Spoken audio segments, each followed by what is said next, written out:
Welcome. This is Carol Mixon, and I have the pleasure today of speaking to Cory Burns. And we're going to be talking about those pesty pests. You know, that is so hard to say. Pesty pest. It was pesky pets, and that was even harder. I wanted to talk to you today about what you do and how you do it, and how you can help us in self-storage be better about watching these pests and how we can just help monitor this and be better at it, I guess. I really do appreciate you taking time with this because it's an important thing that we sometimes don't think much about until something happens, and then it's a big problem. Some Absolutely. things we like don't know, or someone say, "Oh, there was mouse droppings," and we don't think much about it because sometimes they bring them in, right?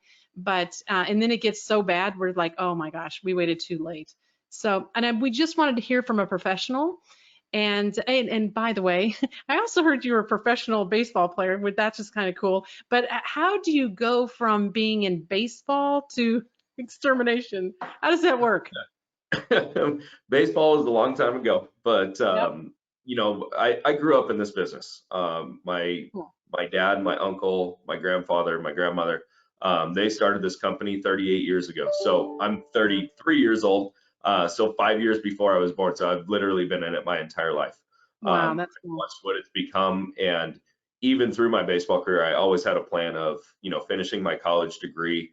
Um, Playing baseball as long as I possibly could. It's not forever, but then I always had a plan of coming into the business. So That's neat. it was just something that I've prepared for my entire life, and on to the next stage and the next dream for me. That's cool. I wanted to be an opera singer. And well, I mean, I studied. I have a degree in vocal performance, but somehow I ended up in self-storage, which is too weird, isn't it? It's like Yeah, but none now of you're that doing this, and you goes. still got to be on a mic. Right, that's right. I get to be on a mic still, and I get to use my voice, right? Yep. But just in a different way. But it is weird how, I mean, I feel like I still love the industry. I still love what I do, and it's just amazing. And I'm thankful to be in this business. And we are really glad, that you're here today to talk to us about it, because this is one of the things where we don't really learn anything about it, especially if sometimes we just hire someone and they go out there and they sort of try to work at the problem. But as managers and people operating the storage properties, I just think we need to know more to be able to do this. So I'm hoping you can help us with that today. So I'm going to just talk about a couple of things, and I want you to just help us with this because customers really don't like any kind of pests, right? Just No. nothing really is right about any of that. So I think I put some of the common things down here, and we talked about some too with the mice and the rats and spiders, ants, crickets, and I put mongoose on there because I don't. Have you ever seen a mongoose? Never dealt with those. Not in Arizona, at least. We'll replace that with skunks for Arizona. Okay. Oh, yes. Oh, skunks are bad in Arizona. Isn't that Yeah. weird? Yes, but it is an odd thing because in Hawaii, I had a storage property that we had in caves, and so we would open up the caves to just get them air during the day, and the mongoose would come in and literally just like a rat, except in triple time. They went after a mattress, and it was amazing. I mean, there was a huge hole in it, and we felt so bad because it was a military member. We had a lot of military guys storing at this Uh, storage site, and it's called Waikele Self Storage, and it's just amazing place. But I was thinking, okay, well, how do we get rid of the mongoose?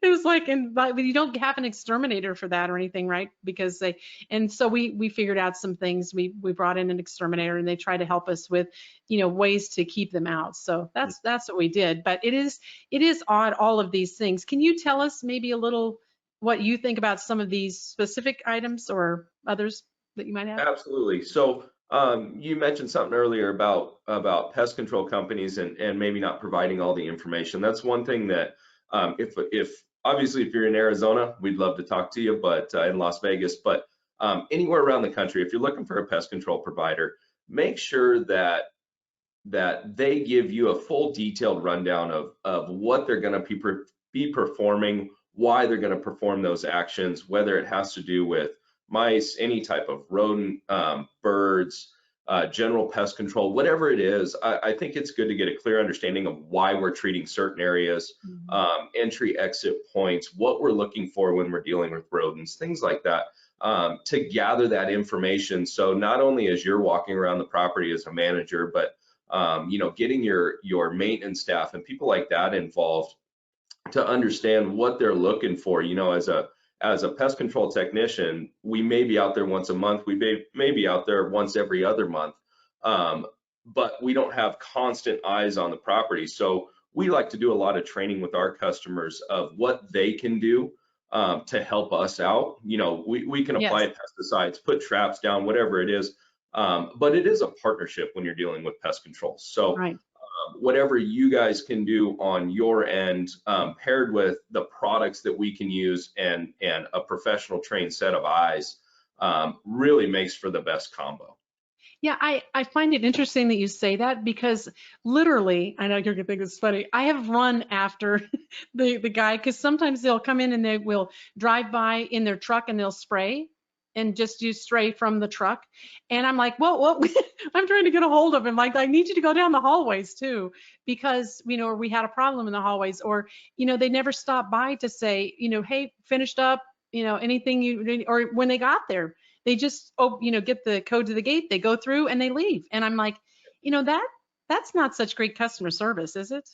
Yeah, no, and there's that's why I say get a clear understanding of the scope of service. So Right. both you and the pest control operator, the company, whether it's a sales associate compared to or paired with a technician, whatever it is, but as long as you're all on the same page of what the scope of service should be or what it includes, we go as far as our completed work orders are signed off by someone in management in the office. Oh, that's Uh, awesome.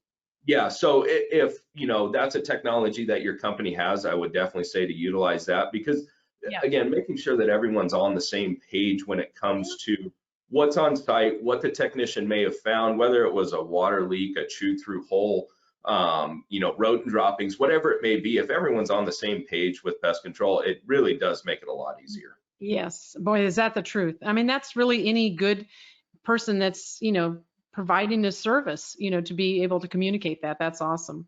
So let's go to the next slide because I I found it interesting because because I do a lot of webinars and training and different things, and I also watch reviews, and our company watches reviews. We have a service for that. But I like this one because you really want to be careful about having any kind of pest problems because it really can affect your online reputation, right? And this person gave a 1-star review and it says, please be careful renting a storage unit from this company.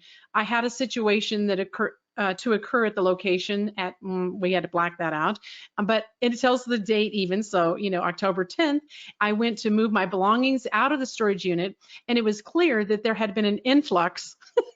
That sounds like a troop, doesn't it? An influx of mice in my storage unit.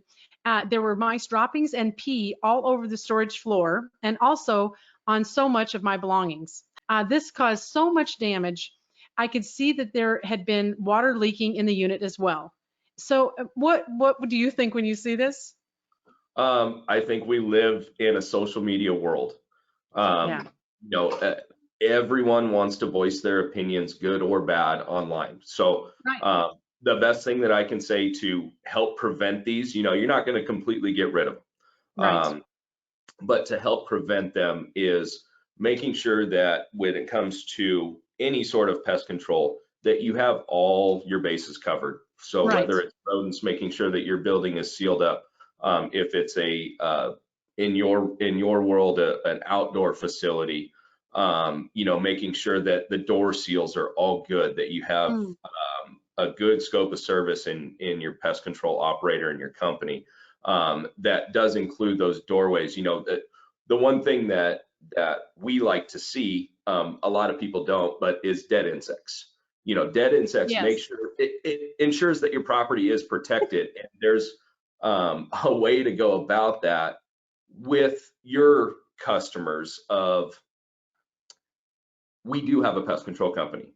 Your Yeah. unit is protected. They ended up inside, but they are dead. So they're Yeah. not getting into your boxes. They're not doing everything along those lines. Rodents are much, much different because if you have rodent droppings in a unit, it normally means that they're coming and going. So Right. you got to find somebody willing to get on a roof, figure out how they're getting in, whatever it may be, and get that fixed. So the two things that I would recommend is some sort of like a monthly maintenance program, preventative, general pest control, and then making sure that you're building your units, everything is sealed up from rodents. Mhm. You know, obviously with this, they open the door, there's water in there. Water sources are the number one things for rodents to go after, food and water. Um, Right. so with that being said, they're coming and going, getting the water, and we just have to find where they're coming from and figure out how to get them out. But as soon as that door opens and and a customer walks in and finds rodent droppings, obviously they're going to be Right. unhappy. And who knows the last time that door was actually opened? How long have the rodents been in there? I Right. know that's a big thing in your industry. Somebody may leave it there for 6 months without opening it, and we may not even know that they're there. So Yes. ensuring that those areas are sealed up and can't be chewed through or anything like that is imperative. You know, what's so interesting sometimes with, especially if you don't have procedures that are good in self-storage, because I like to say that in the morning I have a list and I take like several of each size and then I highlight it and then I ask the maintenance person to go out and actually clean those units. So I know I'm showing ready, something ready to rent that's clean and there are not going to be no surprises in it. And I have a funny story to tell you because I was working at the store and I was going to help. I was training someone. It wasn't my store, and so then the guy was renting a U-Haul. So I went and I said, I'll show that 10 by 10. I've only done this a lot, right? It's not like I can't sell while something else is going on, but I hated to do U-Haul stuff. So anyway, I said, and he gives me the keys and he said, anyone on this row, all of those are 10 by 10s. So I go and I open up, unlock it, open it up, and I'm looking on the floor. You cannot see the concrete, not one bit of the concrete. And it was full of dead crickets. Oh, jeez. And I'm like, I didn't even know what to say. I was like, honestly, well, the good thing is they're dead. Yep. And I said, we will have this all cleaned out and we'll re-exterminate it. And I was just like floored. And I see, because it wasn't my store, I'm like, I get, okay, I might not have fired the manager, but that is ridiculous, isn't it? So I just can't even imagine if you don't know what you're going to open up that door and find, then you better make sure every morning you're cleaning those out and having a procedure for it. But I think I really like some of the things that, what can we look for as far as the things that you're talking about, minimum of, what to look for in that pest control company? Well, yeah, so find somebody that is very detail oriented. So I'll tell you, like our process with rodents that we have, we will come out, do a full inspection of whether the property, we will get on roofs, we will check for certain trails, we'll check for rodent droppings, whatever it may be. We will do all that and then write a specific plan for each property. So whether it involves some sort of exclusion where we're sealing off doorways, we're sealing off vents on the roof, whatever it may be, we will get a full plan put together so we can ensure that, barring a rodent chewing a new hole into something, we have your building completely sealed off. Yeah, Same thing with I do pests. love when we build with metal, because the old style is with wood and stuff. Those are much more difficult with Yep. rodents, right? Yep. And same thing with pest control. Before we ever bring on a property, as far as pest control goes, there's a meeting on site. The scope of service is discussed. The scope of service is laid out in the agreement. What's included, what's not, what can be added on, what we cover. I think if you just find somebody that is willing to put forth the effort and create a good plan for your business, Yeah, in general, whether it's self-storage or whatever. Um, Again, going back to my initial comment, making sure that everyone's on the same page is going to be the most successful. right. So when it comes to storage facilities, some sort of preventative style treatment, I always recommend on a monthly basis, based on the Yes. products that we can use, labeled by the EPA. They are 30 to 45 days, depending on where you're at, what time of the year it is. Inside will last a little bit longer, but outside, where 90% of your pest pressure is coming outside to in, those products do break down in the Right. summer. And So probably worse for us, like in Arizona, we get, our monsoons. So those are times where we might have to do it more often, or no, maybe. it not necessarily more often, but gets a little bit hotter. Maybe it rains, it washes away some of the product, Right. whatever it is. And that brings me to another great point: is make sure that your service is guaranteed, Yeah. that there's some sort of warranty And what would back. that mean? What does that mean to you, a warranty on pest control? So warranty for any of our GPC is a 30-day warranty. So Yeah. 30 days from our treatment, whatever it may be, if you have an issue, you contact, if I'm your account executive, you contact me. I set it up to have a technician go back out and spot treat the areas that are Oh, having, maybe it's a specific unit, yeah. or they found ants in a break room, something along those Yeah. lines. But preventative doesn't mean we are treating every single square inch of your building. Right. Preventative, we're going to take our best approach in IPM and go treat the entry exit points, high moisture areas, things like that where insects can reproduce, but also enter your structure. If we concentrate on those areas, there's going to be things that pop up. It's pest Right. control. You can't control where all the ants are going to be. Yes. Uh, but we back our service with a 30-day guarantee saying, if you do have ants that pop up, you let us know. We'll normally get somebody out there within 24 hours or so, and go treat whatever issue you're having. That's one of the things that I've told my managers before. I'd say, I can't be out here all the time. You need to be able to say, if you see something, say something to me so we can get the people back out there and get the exterminators looking at the areas that you're talking about, or the customer calls with a concern. Hey, I think there's mouse droppings. But, this is a little bit of my feeling, and maybe it's my, I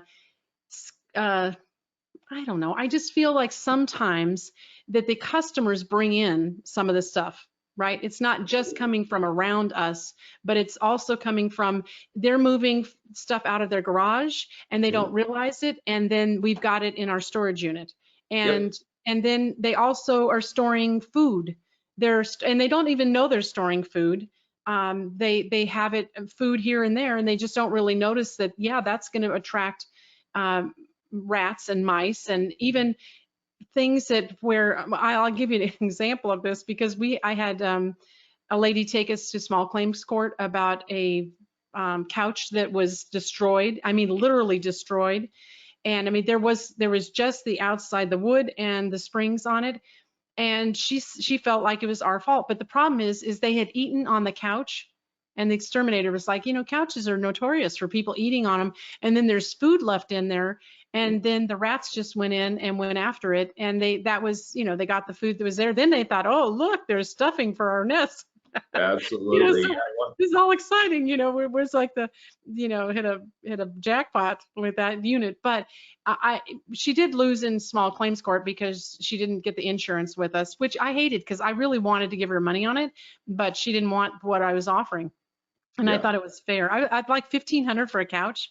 I Wow. thought that was pretty generous, right? I Yeah. just wanted it to go away, not to be a problem. But she was adamant about it. But the judge was very much like, "Did you sign this, ma'am?" And he's like, "Okay, well, this judgment's was not for her," and she was very unhappy. But I don't ever want to get that far. That's why I really have always been so emphatic about having a good company come out and really do the pest control right. And if there's problems, that my managers have to communicate what's going on. So, Yeah. but Yeah. And go ahead. going back to the preventative service, not only can you do preventative GPC treatment, general pest control. So Arizona, you're dealing with desert crawling insects, spiders, scorpions, Yeah. ants, things like that. You can also have a preventative rodent program that Yes. involves completely sealing up your building, but also bait stations. So understanding the behavior of rodents, how they run, where they're coming from, why they're going inside, why they're coming back out. Yeah. Like you said with the couch, well, they got so comfortable coming and going from this unit. Chances are, if there was a bait station around, they would have had to run through it. They would have been attracted to some sort of a bait in there, whether it be a snap trap or a rodent bait itself. Yeah. There's a good chance that it would have run through that, and it would have never gotten to the point where the rodent got so comfortable that it decided to nest in there. Yeah. Nesting, they're going to start pulling all the stuffing out of the couches, the pillows, things like that, because they are so comfortable. There's food, there's water, Right. and now all they need is a It's home. home. And They're like, we're home. yeah, so with that being said, having an exterior rodent program, some sort of a baiting program, is always beneficial for those, because Right. you may have missed a gap somewhere in a door, or maybe it corroded because of the water or whatever it may be. A rodent gets in, they're not going to always stay in there. They do have to come outside, or they will come outside. Right. And understanding how they run, normally they're going to be running along the sides of structures or along the side of a wall, which is strategically where we want to put our bait stations. Right. For that exact reason, we want to ensure that we have the best opportunity of having a rodent run through that station, grabbing a nibble of the bait, and then you hopefully don't have to worry about them nesting inside of a unit. Yeah. So, and the trapping program, what's that? Trapping is more or less when it comes to an infestation inside of a unit, inside of an attic, something along those lines. Right. You want to go much more of an intensive program. So Mhm. installing snap traps and things like that to ensure that, maybe these rodents have gotten so comfortable in there, they've had babies, they've done whatever. We've got to trap them out at this point. An exterior baiting program is not going to work anymore. Yeah.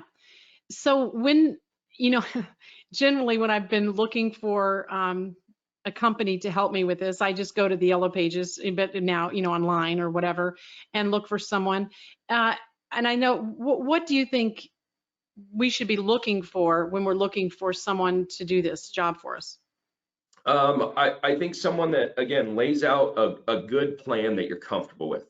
If you're dealing with some sort of an infestation, there's a couple options that you can look at. You can look at doing something along a mass trapping line, where maybe you're out Yes. there daily and checking traps for moving rodents. If the infestation is that bad, our program, we like to do what's called pre-baiting. Right. So we will, you run into it a lot where people will set their own traps, whether it be your management, tenants, whatever it is, may Yeah. see rodent droppings and they set their own trap and they bait it with something. Well, rodents can become trap shy. Right. So maybe they saw a rodent in one. They don't like the smell that's on it because somebody that touched the trap didn't use gloves, whatever it may be. But with that being said, we like to get the rodent comfortable with our traps. Right. So we actually bait them, don't set them. Let the rodent come feed off whatever bait's in there, whether it's peanut butter or insulation, whatever it may be. Get them comfortable with it, and Isn't there then a wide variety between peanut butter and insulation? all You'd think they'd be a little bit more here's the question. discerning in their And taste. here's a Peanut great butter would be good. question here's a great question for a manager to ask, or somebody that's Yeah. inquiring about pest control. Are they nesting, or what are they eating? Yeah. Because that's what I want to bait my traps with. If Okay. they're nesting and I know that they're using stuffing out of a couch, I can put that stuffing inside of my trap. It's attracted to that. Yes. Huh. And so it's going to try and go to that trap to grab the stuffing and hopefully end up in the trap, right? Right. So that's a great question for managers to ask is, hey, what are the rodents doing? What's their behavior like? Are they nesting in there? Are they just playing in there? Are they just in there during the day? Whatever it Yeah. may be. But if a pest control technician is, or salesperson, whoever, is able to answer all those questions based off of their inspections, normally you found someone pretty good. Yeah. I want to tell you what some owners do. And I have fought with so many, because I manage properties for others. So I've had so many arguments with owners over not having the managers do this job, like just going to, Ace Hardware or somewhere, Home Depot, and getting some exterminating stuff to take care of it themselves. They're like, oh, we shouldn't pay for that. So tell me why you think we shouldn't do that. Well, first off, as a pest control company, we can get our hands on much more potent material than what you can find at Ace Hardware, Home Depot, whatever it is. One of the biggest things when it comes to bait is a lot of the baits that you buy from an over-the-counter company are multi-feed baits. So as a rodent goes to feed on that bait, it can potentially die, absolutely, but it can also potentially get sick and not want to go back to that bait. And so Oh, it won't go near that station again, where what pest control companies, depending on what state you're in, every state has its own rules. Here in Arizona, we are able to use a single feed bait. So a rodent goes to feed on our bait, it's not going to get sick, it's going to die. so in California, you won't be able to use those, right? I'm not up to They're a date little more on the strict in California California. Yeah, you can get rid of rodents, but you can't really do anything drastic to kill them. Yeah. That's crazy, isn't it? Um, so I found it interesting, like the technology for getting rid of rodents. Can you tell us a little bit about that too? Because I think that's interesting. So this again goes back to attention to detail for us, and we always want to try and paint that picture for a customer. Yeah. So we want to give, if you were a manager and I came out to service your property, I want to be able in detail to lay out your entire property as if you were walking around with me and doing it yourself. Yeah. So what you see right here is actually one of our technicians scanning in a trap. So each one of our traps is labeled and barcoded. Inside of their handheld, when they're doing their appointment, and click the barcode button, scan the station is named, it's labeled, and then we mark the activity that's inside of it. So if it's a bait station, we can mark if any of the bait is eaten. If it's a rodent trap inside of a box, we can mark, did we catch something? Did we find any tracks? Did we find droppings? All that stuff can be labeled out, and it's literally put in order inside of your completed work order that station A in kitchen 1 had 1 rodent in it. Station B in kitchen 2 was clear, didn't have anything, and so on down the list. So it does go that in depth Wow. when it comes to technology in our company, at least. That's pretty amazing. And I don't think all companies are using that, but I love to see that kind of technology because it just makes for more knowledge about what's happening and where we have issues and where the problems are. That's great. Yeah, our So, ultimate goal is for a customer to never have to come back to us and say, what's going on at my property? right. That's That's the good. ultimate thing. We know you're not always on site. We know you're not always there, able to sign, but you should be able to pull up a completed work order and go, my property's good, or I've got Mhm. something I need to address. Yeah. I think another problem that we have had in self-storage is issues with birds Mhm. nesting in certain places. And then, even like on the way into a property and you'll see all the droppings from the birds and it's nasty and trying to get, it cleaned off and, keep the birds out of there. It's just a pain. What can you do for us in that area? There's a lot of things that we can do. With birds, it sometimes gets a little tricky depending on what type of bird we're dealing with. So we Um, can't shoot them, huh? uh, Depends where you are. Depends where you are. Yeah, I know. Um, some states with some birds, yes, you can. Yeah. Um, it just depends. Again, so our big thing in Arizona that we deal with the most is going to be pigeons. Not only is the fecal matter nasty, gross looking, it's not appealing to a customer as Yeah. they're driving in, but you also got to worry about diseases. When it comes to them. Right. So uh, when we're dealing with birds, we can, depending on what type of bird, depending on what state you're in, again, you may be able to trap. You should be able to exclude, again, depending on the type of bird. But one of the biggest things is be careful on the cleanup.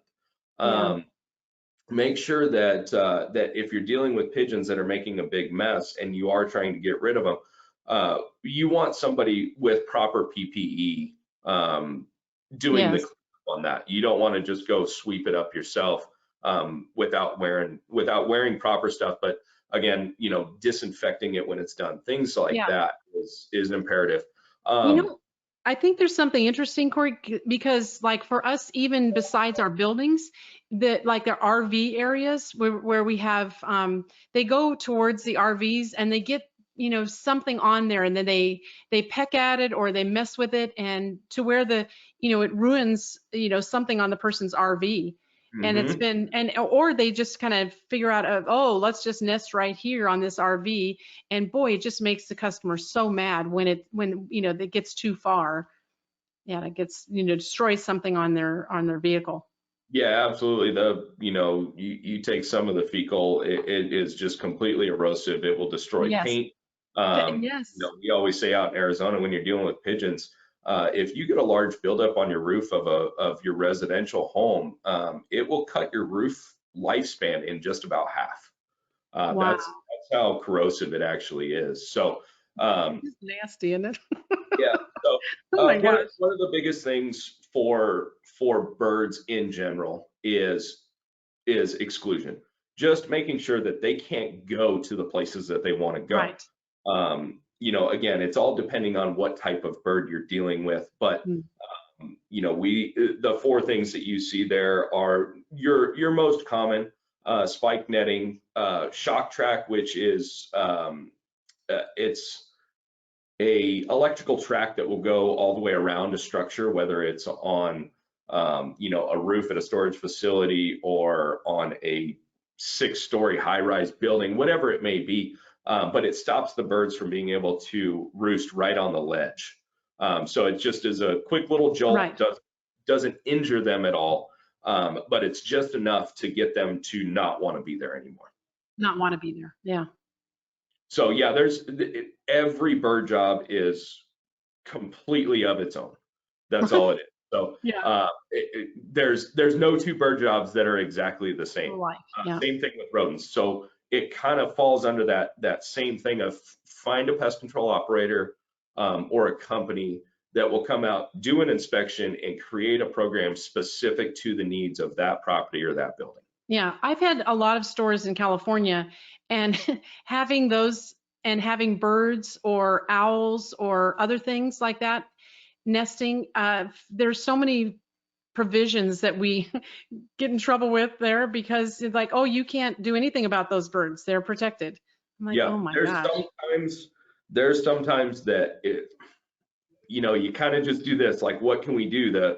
Whether it's the state not allowing you to do something because it is a protected bird, again, we live in their world. So Right. there are Yeah. protections, there are regulations, just like the products that we use. We have certain ways that we can apply certain products that we can use in certain places. The same Right. thing goes for birds. There's certain birds that we can help get rid of. There's certain birds that, they made home there and we can't touch it, Yeah.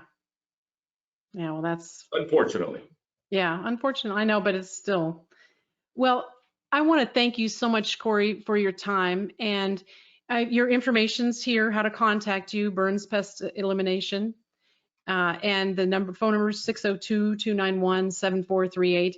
And they can get you personally, right? It's your email there. We don't always, have time to spend with someone that knows a lot about something. And it's really cool to hear you say all of this because we want the best for our customers and, to keep our property clean and looking good and everything else. And I think there is a partnership with the people that do the pest control because if we don't have that, then we're just going to lose customers or we're going to have problems and we're not addressing. So, and I know some small operators like, oh, we just do it ourselves. I'm like, it's just not the same. I know they think it's the same, but it's really not. And then when something does get bad, like what they've called me and I was like, oh, we've got this really bad problem. What do we do about it? I'm like, well, yes, prevention probably would have been the best idea, but now Yeah. that you're here, you still need a professional to come in and fix it. Well, And that's exactly. always my best guess at that. Yeah, just think of the big picture. Yeah. You can spend a couple $100s preventing your building from rodents, or you can spend thousands and thousands and thousands of dollars if they chew through a water line. Right. You Yes. know, so That's it's horrible. just always that big picture. Sometimes Well, DIY does work for that instance. well, and just think about that review we looked at. Look at the customers that you might not get because you didn't resolve a problem. And I even mean on the end of, giving the customer something or not charging them for something or trying to help them in some way. Sometimes people only look for $50. So yeah, it's like $50, $100. And wouldn't it be better to do that than to get a bad review? That, to me, that makes sense. I mean, you still want to realize that yes, that did happen on our watch, so let's do something about it. Or it may not have. Sometimes we don't really know what was destroyed before and brought in that way. I don't know, but I have always tried to make it right. But anyway, so they can contact you, Cory, by this information. And just thank you so much for watching this. I know it's a long topic, but we certainly appreciate your views. And please subscribe down at the bottom. We really need you to watch this because I'm trying to get more likes and everything than my son gets, subscribers. He's still killing me on this. I don't know why, but he has a lot more subscribers on his stuff than I do. But it's gaming, so if you game stuff, I guess it's more fun to watch than this. But anyway, thank you so much, and contact Cory if you have any questions, and I guess me for any kind of self-storage things that you might be interested in. And thank you so much for watching. Appreciate it. Bye.